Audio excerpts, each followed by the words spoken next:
Europe میں بچہ پیدا ہوتا ہے تو اس کو فکر ہوتی ہے کہ پتہ نہیں میں کیا ہوں، میں پتہ نہیں کیا ہوں، مرد ہوں یا عورت ہوں. اس کو روزانہ شک ہو رہا ہوتا ہے کہ میں مرد ہوں یا عورت ہوں.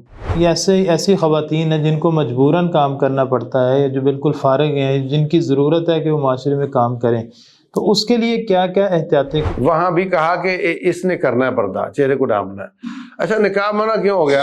چہرے کا پردہ اگر تھا ہی نہیں تو نقاب کا تصور ہی ختم ہو جاتا ہے. مرد اور عورت کے ساتھ ایک اکیلے تو نہیں ہو سکتے، لیکن کیا اجتماع میں کام کر سکتے ہیں جہاں زیادہ مرد ہوں، زیادہ عورتیں ہوں؟ یعنی آپ جاہل ماسی سے اپنے بچوں کی تربیت کروا رہے ہیں اور اس کو لوگوں کے لیے بھیج دیا ہے.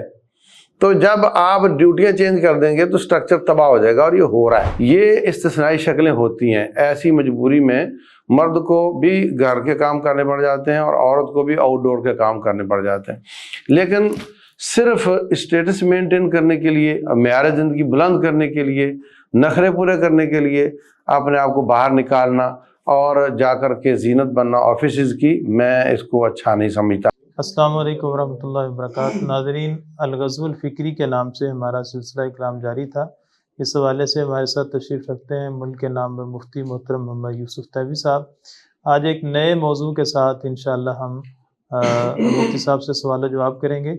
ہمارے معاشرے میں ایک نظری اور فکری ایک بحث جو بہت زیادہ جاری ہے اور اس میں بعض اوقات بڑی شدت آ جاتی ہے، اور وہ یہ ہے کہ عورت اور مرد کا اختلاط اور ان کا باہمی تعلق یہ معاشرے میں کس لیول تک اس کی حدود و قیود ہیں.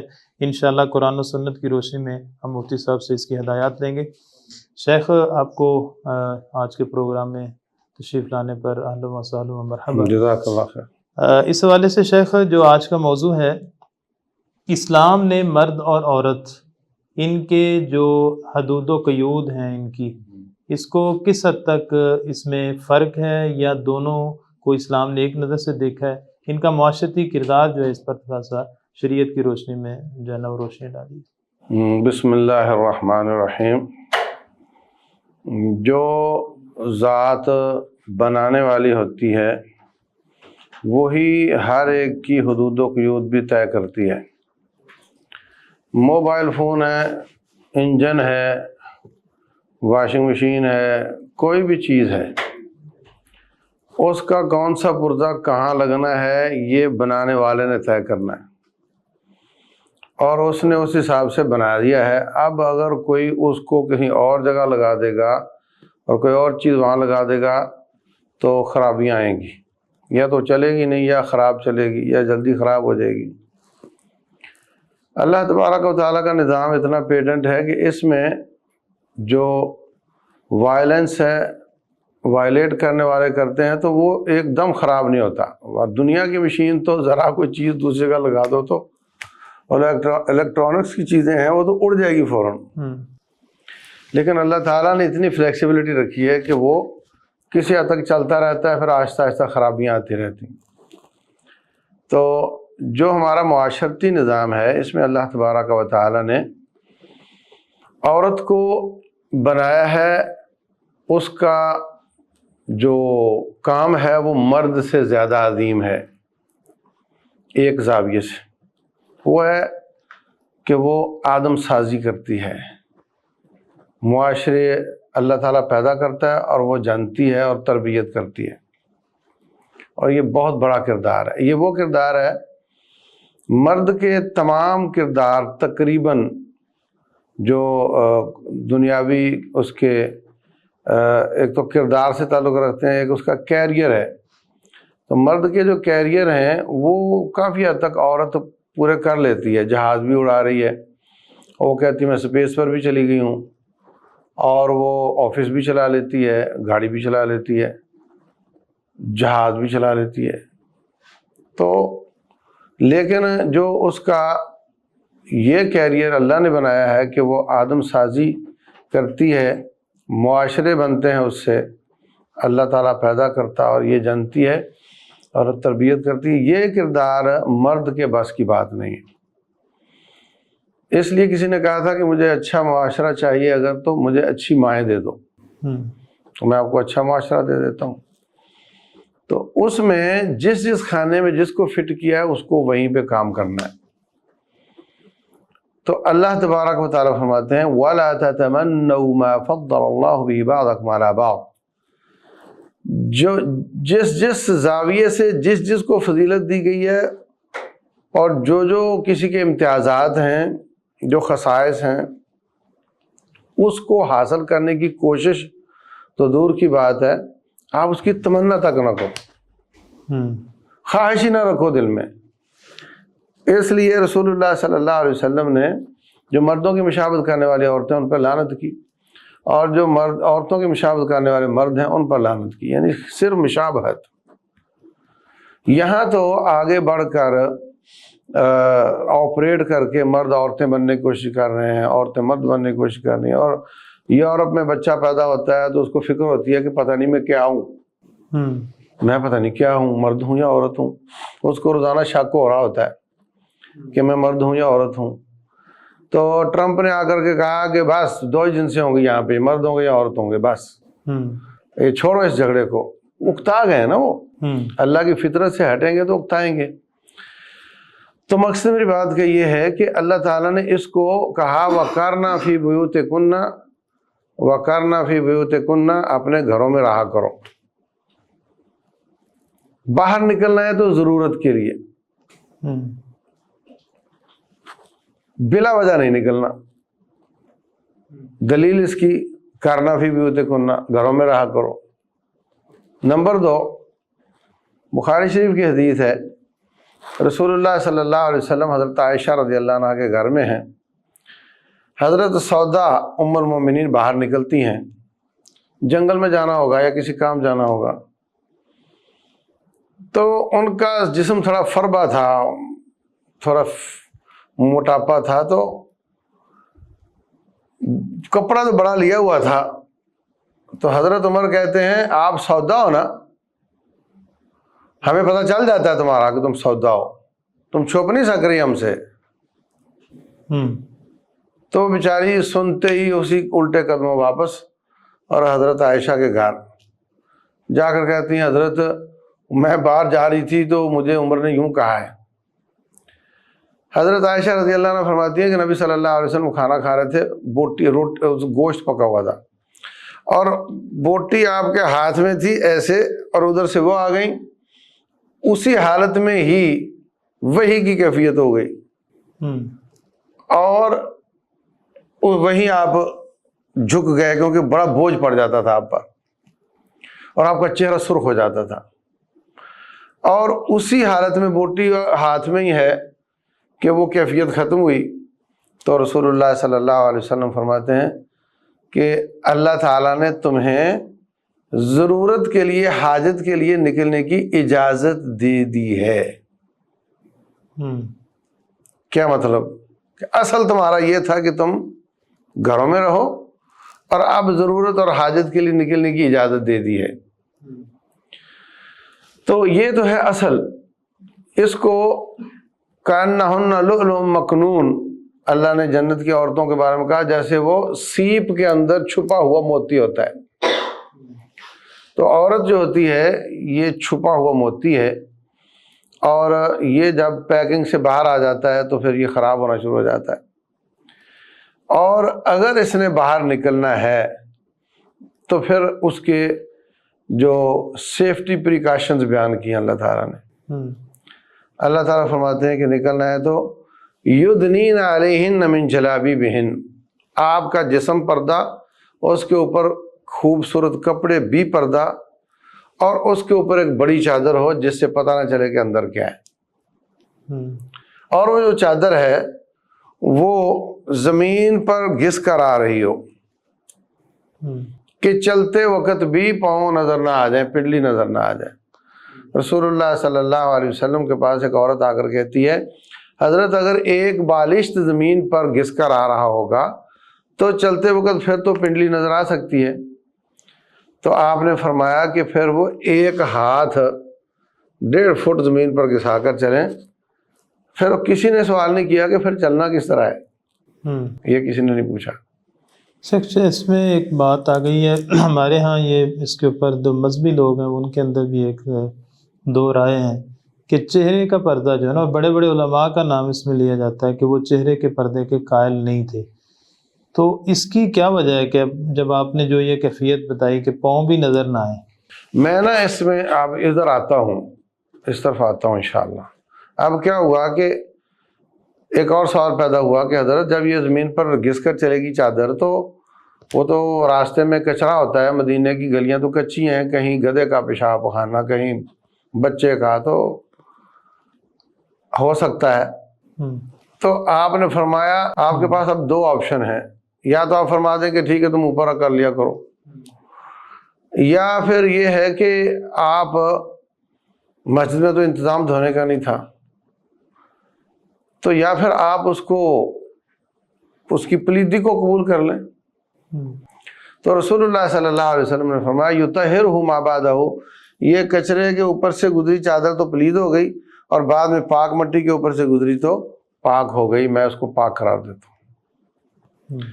اچھا، پھر عورت کے اختلاط کی ایک شکل یہ تھی کہ اس کا جسم کوئی دیکھ سکتا تھا، کپڑے بھی ڈھانپ دیے تو جسم کہاں سے دیکھنا کسی نے؟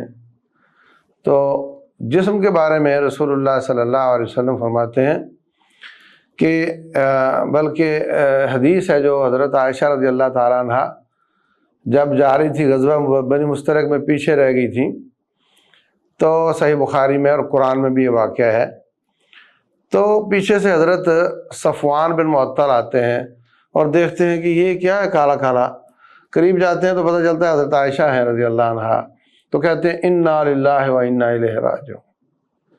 حضرت عائشہ کہتی ہیں کہ میں نے اس کی آواز سن کر میری آنکھ کھلی تو میں نے فوراً اپنے آپ کو کور کیا، تو اس نے انا للہ کیوں پڑھا، اس کو کیا پتہ کون ہے، جب پردہ کرتی ہیں عورتیں چہرے کو ڈھانپتی تھیں، تو اس کی وضاحت کرتی ہیں یہاں پہ اماں عائشہ رضی اللہ عنہا وعن ابیہا، فرماتی ہیں وَكَانَ قَدْ رَآنِي قَبْلَ أَن يَنزِلَ الْحِجَابِ، یہ صحیح بخاری میں، انہوں نے مجھے حجاب نازل ہونے سے پہلے کا دیکھا ہوا تھا، چھوٹی عمر میں گلیوں میں کھیلتی تھی تو انہوں نے مجھے دیکھا ہوا تھا، اس لیے مجھے پہچانا۔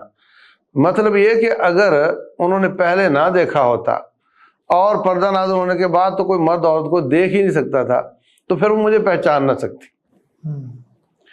دوسری طرف ان کی بہن حضرت اسماء فرماتی ہیں، صحیح بخاری میں ہے، کہ جب ہم حجۃ الوداع پر گئیں تو جب مرد نظر آتے تھے سدلت احدانا جلبابها من راسها على وجهها، تو سار والی چادر کو کھینچ کر ہم چہرے پر کر لیتی تھی، اور جب مرد نظر نہیں آتے تھے تو ہم اوپر اٹھا لے چہرے کو کھول لیتی تھی، اوپر اٹھا لیتی تھی۔ تو اس سے بھی ثابت ہوتا ہے کہ حج میں نقاب کرنا منع ہے۔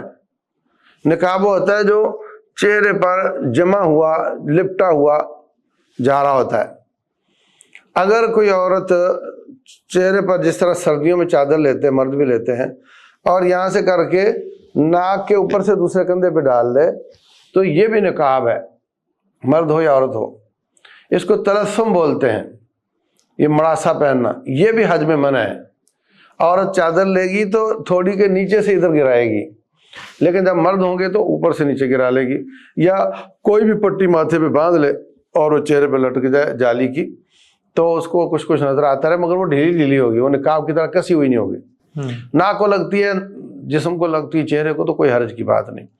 تو میں کہنا یہ چاہ رہا تھا کہ جہاں نقاب منع ہے وہاں بھی کہا کہ اس نے کرنا ہے پردہ، چہرے کو ڈھانپنا ہے۔ اچھا، نقاب منع کیوں ہو گیا؟ چہرے کا پردہ اگر تھا ہی نہیں تو نقاب کا تصور ہی ختم ہو جاتا ہے۔ تو عام حالات میں نقاب کرتی تھیں تو حج میں منع ہوا نا، ٹھیک ہے۔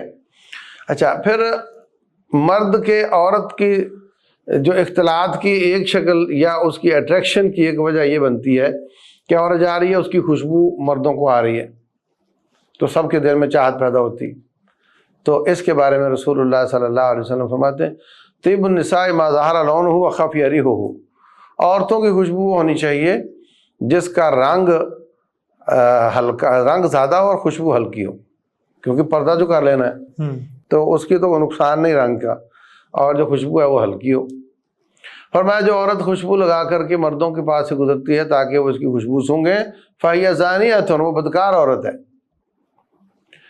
اچھا، ایک شکل اختلاط کی یا اٹریکشن کی یہ بھی تھی کہ عورت چل رہی ہے تو اس کے پازیب، اس کے پاؤں میں گھنگرو، وہ اس کی آواز آ رہی ہے، تو اللہ تعالیٰ فرماتے ہیں وَلَا يَضْرِبْنَ بِأَرْجُلِهِنَّ لِيُعْلَمَ مَا يُخْفِينَ مِنْ زِينَتِهِنَّ، اپنے پاؤں کو زمین پر زور سے نہ مارو کہ ان کی مخفی زینت کا پتہ چل جائے مردوں کو۔ پردہ ہے، کچھ نظر نہیں آ رہا مگر آواز تو آ رہی ہے، آواز میں بھی اٹریکشن ہے۔ اللہ تبارک و تعالیٰ قرآن حکیم میں فرماتے ہیں یا نساء النبی لستن کاحد من النساء ان اتقیتن فلا تخضعن بالقول، اے نبی کی بیویوں لوچدار بات نہ کرنا، مٹک مٹک کر چبا چبا کے الفاظ بات کو خامخواہ بڑھانے کی کوشش کہ سامنے والا فیطمع الذی فی قلبہ مرض، جس کے دل میں بیماری ہے اس میں طمع نہ پیدا ہو جائے۔ حالانکہ نبی کی بیویاں تو اللہ کی نگرانی میں ہیں ہی، نبی کو اللہ تعالیٰ ایسی عورتیں نہیں دیتا جو اس طرح کرنے والی ہوں، تو ان کو بتا کر عام عورتوں کو اللہ تبارک و تعالیٰ نے سمجھایا ہے کہ آپ کی آواز بھی سنجیدہ وَقُلْنَا قَوْلًا مَعْرُوفًا، دو ٹوک بات کرو۔ فون آیا، کون؟ فلاں، کس سے ملنا ہے؟ فلاں سے، ہے نہیں ہے، بات ختم، سنجیدہ بات کرو۔ اس کے دل میں ہو کہ یہ تو بہت یا غصے والی ہے یا سنجیدہ عورت ہے، یہ کوئی مٹک مٹک کر چبا چبا کر باتیں کرنے والی لوچ دار والی نہیں ہے۔ تو اس میں بھی اور فرمایا کہ اگر مرد اور عورتیں نماز پڑھ رہے ہوتے تھے، امام کے پیچھے مرد دو ایک صفیں چھوڑ کر عورتیں پڑھتی تھی، امام بھول گیا، مردوں کو سمجھ نہیں آئی، عورتوں کو سمجھ آ گئی، تو وہ تالی بجا کر کے ان کو بتائے کہ تو بھول گیا ہے، وہ گلے سے سبحان اللہ نہ کہے۔ تو یہاں بھی احتیاط کی۔ اور اختلاط کی جو فزیکل وجہ ہے یا جو فزیکل اختلاط ہے، رسول اللہ صلی اللہ علیہ وسلم فرماتے ہیں لا یخلون رجل بامرأۃ الا کان الشیطان ثالثہما، جب بھی کوئی عورت مرد کے ساتھ اکیلی ہوتی ہے تو وہاں شیطان تیسرا ہوتا ہے۔ اب بچی جاتی ہے کالج تو سب سے پہلے وہ اس بچی کو اٹھاتا ہے، پھر آگے 1 کلومیٹر بعد دوسری بچی کو اٹھاتا ہے، تو یہ 1 کلومیٹر تک یہ بچی اس ڈرائیور کے ساتھ اکیلی ہے، اور چھوڑتے وقت بھی وہ ان کو سب کو فارغ کر کے اس کو آخر میں اٹھاتا ہے۔ اس وجہ سے میرے پاس معلومات ہیں، کئی کیس بنتے ہیں۔ ہاں جی، بہت سارے اور ڈاکٹر ہے، رات 1 بجے تک مریضوں کو دیکھتے رہے ہیں، اب مرد اور عورت دونوں فارغ ہو گئے ہیں اور ایک کمرے میں بیٹھے ہوئے ہیں، نائٹ ڈیوٹی ہے ان کی۔ ایسا ہوتا ہے، بالکل ہوتا ہے جی۔ اور یہ جو لفٹ ہے اس میں بس اوقات لڑکی جا رہی ہے، ایک لڑکا بھی آ گیا ہے، وہ اکیلے دونوں ہیں، تو یہ سب چلتا ہے۔ اسی طرح ہمارے ہاں جناب یہ ٹیوشن پڑھانے آ گیا ہے یا حتیٰ کہ قرآن پڑھانے آ گیا ہے، تو وہ کچھ احتیاط کرتے ہیں، جی ماں ساتھ بیٹھے گی، ماں کو فون آ جاتا ہے اور وہ جاتی ہے 2-3 منٹ، نمبر دینے میں کون سا وقت لگتا ہے؟ نمبر دینے میں کون سا وقت لگتا ہے؟ پہلے سے لکھا ہوا ہو 1 سیکنڈ میں پکڑایا جا سکتا ہے۔ تو یہ سب کچھ ہو رہا ہے ہمارے معاشرے میں، اور نبی صلی اللہ علیہ وسلم نے اس اختلاط کو منع کیا ہے، کیونکہ اس کے بعد پھر بغیر شادی کے جوڑے بنتے ہیں اور پھر نسلیں برباد ہوتی ہیں۔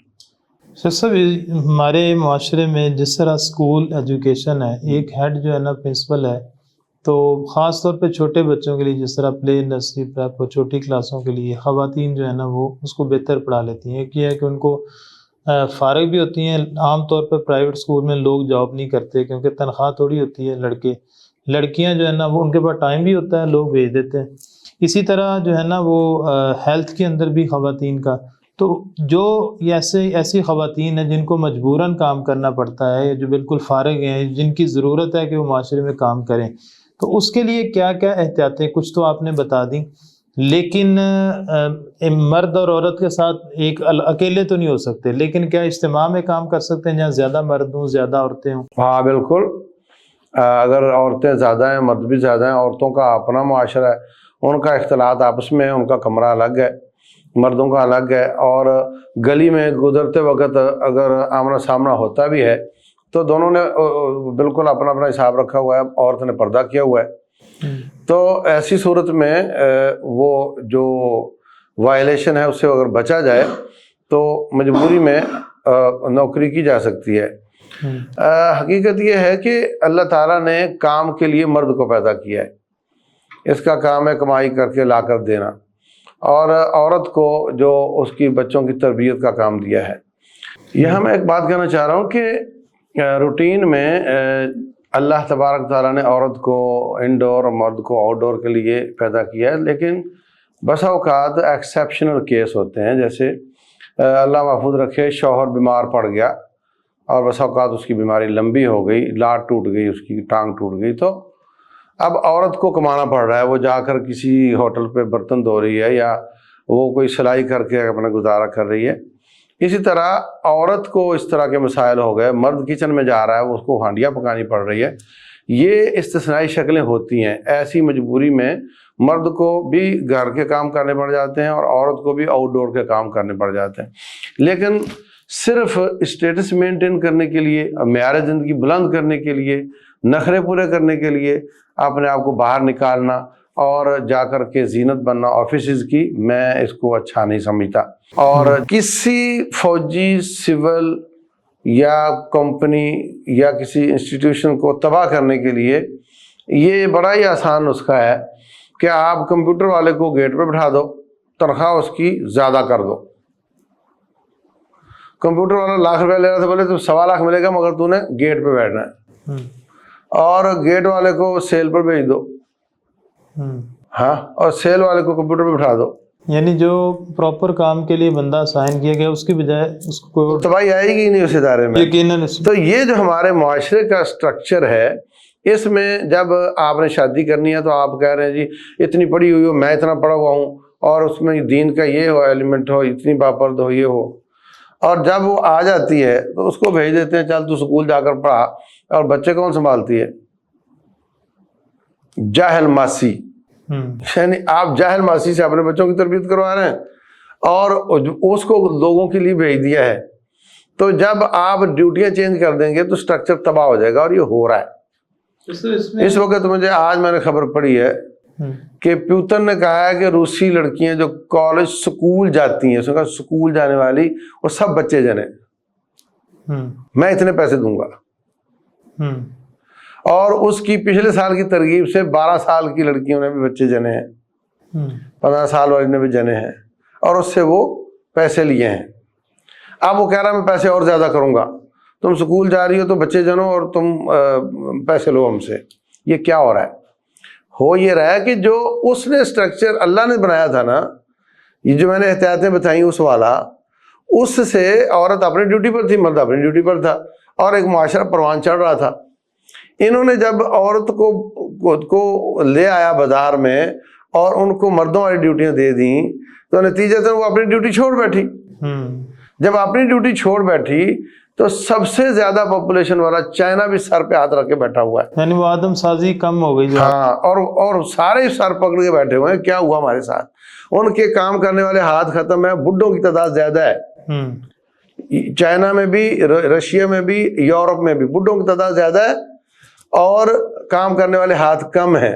اور برطانیہ والوں نے تو میں نے سنا یہ بھی کہا ہے کہ اگر 2030 تک ہماری عورتوں کی ہڑتال ایسی رہی اور مسلمان عورتوں کی سپیڈ وہی رہی تو برطانیہ کا وزیر اعظم مسلمان ہوگا، آبادی کا تناسب چینج ہو جائے گا۔ تو یہ اصل میں جب اپنی ڈیوٹی آپ چھوڑیں گے تو اور ڈیوٹیاں لیں گے تو اپنی چھوڑنی پڑے گی نا۔ ہمارے ہاں تو یہ تحریکیں چل رہی ہیں کہ جو ہے نا آپ نے آدھی آبادی کو جو ہے نا بالکل وہ، ہمارے یہاں نا ہم ادھر جا رہے ہیں جدھر سے وہ واپس آ رہے ہیں، ہمیں ادھر جانے کا کہا جا رہا ہے۔ ابھی یہ وزیر اعظم صاحب کہہ رہے ہیں کہ پاکستان میں جوانوں کی تعداد زیادہ ہے، میں جوانوں سے مخاطب ہوں، اور سابقہ وزیر اعظم یہی بات کرتے تھے، یوتھ اس کو وہ سب پلس پوائنٹ لے رہے ہوتے ہیں نا، اور دوسری طرف کہہ رہے ہیں بچے قتل کرو، بچے تھوڑے کرو، پاپولیشن کم کرو۔ یہ کیا تماشا ہے؟ اس میں شاید پھر آگاہی کی ضرورت ہے معاشرے میں، کہ معاشرے میں آگاہی ان حکمرانوں کی ضرورت ہے، ان کو بتایا جائے کہ جو بچہ جس پہ تم عقیقہ کر کے خوشیاں مناتے ہو وہ اگر برا ہے تو پھر یہ سارا کچھ کیوں کرتے ہو؟ اور اس وقت یعنی دیکھیں نا، ایک باپ ہے، وہ اس کو چاہیے کہ میرے بچے زیادہ ہیں تو میں اپنے وسائل بڑھاؤں، یا اس کو چاہیے کہ میں اپنے بچے قتل کر دوں؟ تو ملک کو بھی اپنے وسائل بڑھانے کا سوچنا چاہیے، اپنی معدنیات کو نکالنے کا سوچنا چاہیے، اپنے امپورٹ ایکسپورٹ کو مینج کرنا چاہیے، نہ کہ یہ کہے کہ تم بچے کم کرو۔ بلکہ وہی بچے جب ان پہ انویسٹ کرے گا تو کل کو وہی اس کے لیے سورس آف انکم بنے، وہی باہر جا رہے ہیں جناب، وہی پیسے ڈالر بھیج رہے ہیں اور انہی کو قتل کرنے کا اور ان کو کم کرنے کا کہہ رہے ہیں، اور قتل ہو رہے ہیں اس وقت۔ تو اس میں ہسپتالوں میں سمجھ یہ آئی کہ دراصل یہ شعور بیدار کرنے کی ضرورت ہے، یعنی عوامی سطح پر بھی، اور ہمارے ہاں جو اہل اقتدار ہیں خاص طور پر ان کو بھی سمجھنے کی ضرورت ہے کہ جو اللہ تعالیٰ نے خاص کردار دیا ہے خاتون کو، اسی دائرے میں رہ کے وہ بہت ہی پروڈکٹیو ثابت ہو سکتی ہے معاشرے کے لیے۔ اور جو شیخ صاحب نے ہمیں اسلامی آداب بتائے ہیں عورت کے اور مرد کے، اگر اس اختلاط سے حتی الوسع بچا جائے اور جہاں ضروری ہے وہاں جو اسلام نے احتیاطیں بتائی ہیں ان کو پیش نظر رکھا جائے تو انشاءاللہ معاشرہ ترقی بھی کرے گا، اور انشاءاللہ جو مسائل پیدا ہوتے ہیں معاشرتی سماجی وہ بھی انشاءاللہ ختم ہوں گے۔ اللہ تعالیٰ ہم سب کو عمل کی توفیق دے۔ بہت شکریہ، السلام علیکم۔